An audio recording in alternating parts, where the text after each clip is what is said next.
DJ Ferris. The Chicago, nigga. It's the real one. Hit me. Only one is pulling shit the fuck up. Let's get a sports talk.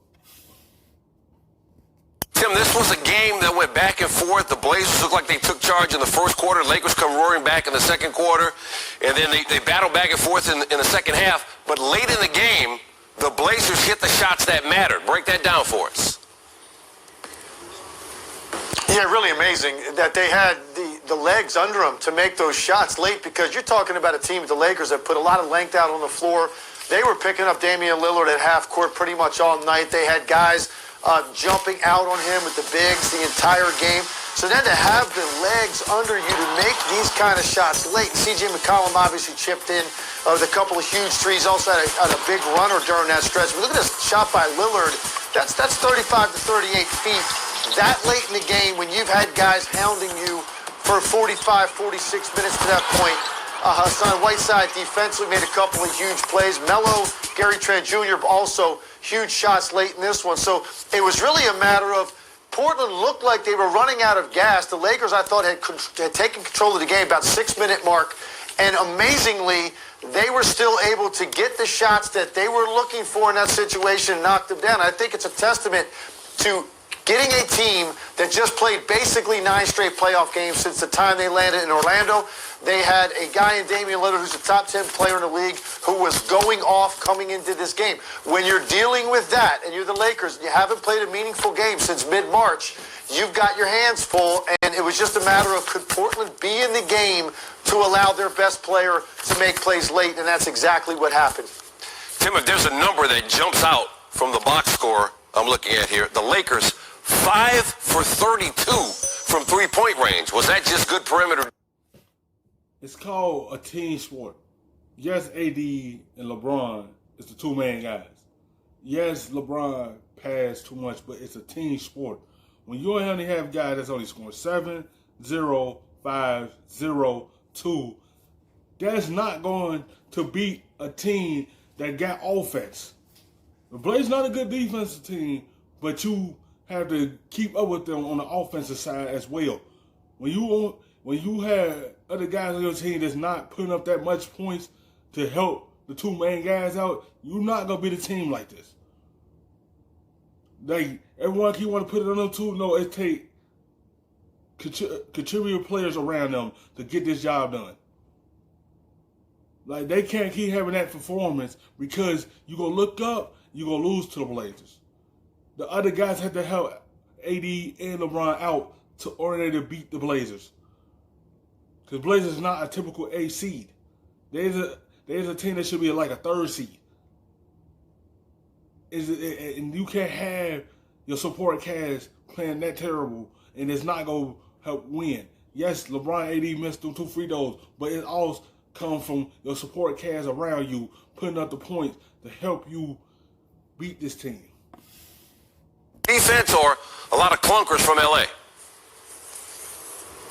Combination of both of them. This is a weakness on this team. We know that. They're susceptible to having nights like that, and they try to beat you up with their size and power and length with LeBron and AD, and even that front line with McGee and Howard and what they could do on the glass.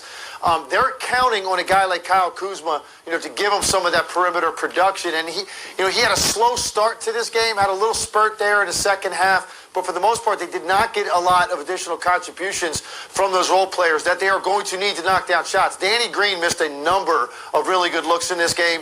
They didn't get much from KCP. They didn't get. See, you need your role players to step up.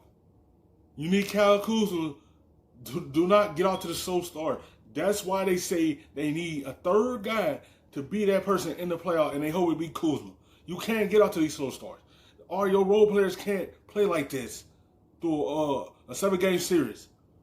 Because it's going to be a long series for you. You have to put up points to beat this team that could put up points.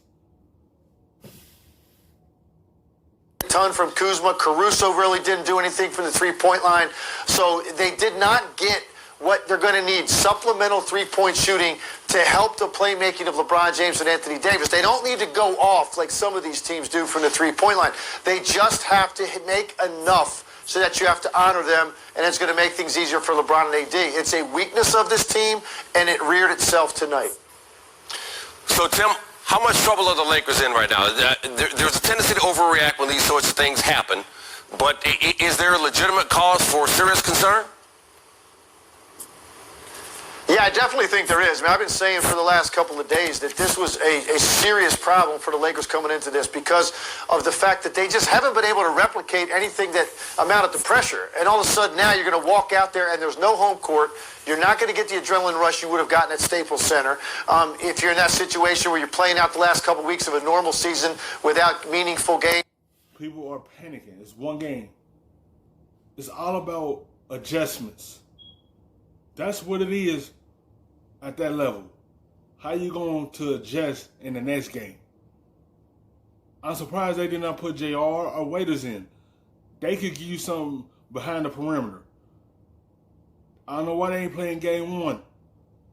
Caruso is not a good three-point shooter. He's not going to give you that much. KCP, he's not going to get you nothing behind the arc either, and it showcased that. Danny Green was that person to knock down a couple of threes, but he didn't give you none of that.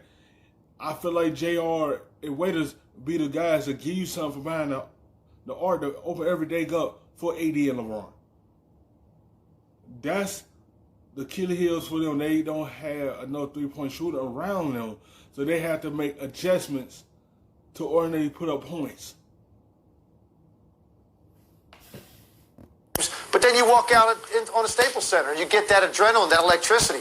They didn't get that tonight. So where are they going to get it? Portland has been able to manufacture that since they've been in the bubble by playing big games and finding that offensive rhythm for this one, one of the best backcourts in the league. So this is a serious problem. I said coming into tonight that it would not shock me if the Lakers dug a hole in this series. Now, ultimately, in a best of 7, you think the better team is going to win. So I still think the Lakers will win this series. But I do think the Portland Trail Blazers are going to give them fits. This thing could go the distance. Ultimately, I think the Lakers, combination of AD and LeBron and just the ways that they affect the game and their force on the game, ultimately will win this series. But this was a problem for Lakers coming in, and it manifested itself exactly that way. Thanks for watching ESPN on YouTube.